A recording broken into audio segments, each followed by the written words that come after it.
ಹೇಳ್ತಾ ಇದ್ದೆ, ಅಕ್ಕಪಕ್ಕ ನೋಡ್ಲೇಬಾರ್ದು, ನೀನು ಓಡ್ತಾ ಇರ್ಬೇಕಷ್ಟೇ. ನಿನ್ನ ದೃಷ್ಟಿಯನ್ನ ನೀನು ನಿನ್ನ 100% ಫೋಕಸ್ ಅಂತೀವಿ.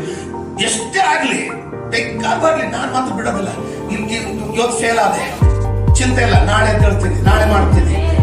2 ದಿನ ಮಾಡಿದೆ, ಏನೋ ನೋಡಿದಾಗ ಎನ್ಕರೇಜ್ ಆಗಿತ್ತು, ಪಾಸ್ಟ್ನ ಕೇಳಿದಾಗ ಹೊರಗೆ ಬಂದಿತ್ತು, 4 ದಿನ ಮಾಡಿದೆ, ಮತ್ತೆ ನನಗೆ ನಿರಾಶೆ ಆಯ್ತು, ಮತ್ತೆ 2 ದಿನ ಬಿಟ್ಟೆ. 2 ದಿನ ಬಿಟ್ಟೆ ಅಂದ್ರೆ ಇನ್ನು ಫೇಲ್ ಅಂತ ಅಲ್ಲ, ನಿನಗೆ ಉತ್ತೇಜನ ಪಡಿಸುವಂತ ಸಂದೇಶಗಳನ್ನು ತಿರುಗಿ ಕೇಳು, ಮತ್ತೆ ಕಟ್ಕೋ, ಮತ್ತೆ ಓಡು.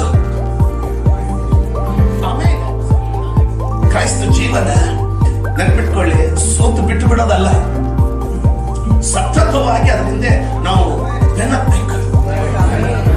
ಸೈತಾನ್ ಬಂದ್ರೆ ತನ್ನ ಜನ ಹೇಳ್ತಾರೆ, ಹಿಂಗೆ ಹುರು ಬಂದಾಗ ಅಷ್ಟೇ ನಿನ್ ಜೋಡಿ ಬರ್ತಾರ? ಇಲ್ಲ, ನಿನ್ ಜೀವನ ಅದು ಸತ್ಯ, ನಾನು ತಲೆ ಕೆಡಿಸ್ಕೋಬಾರ್ದು. ನೀನು ಹೋಗ್ತಾ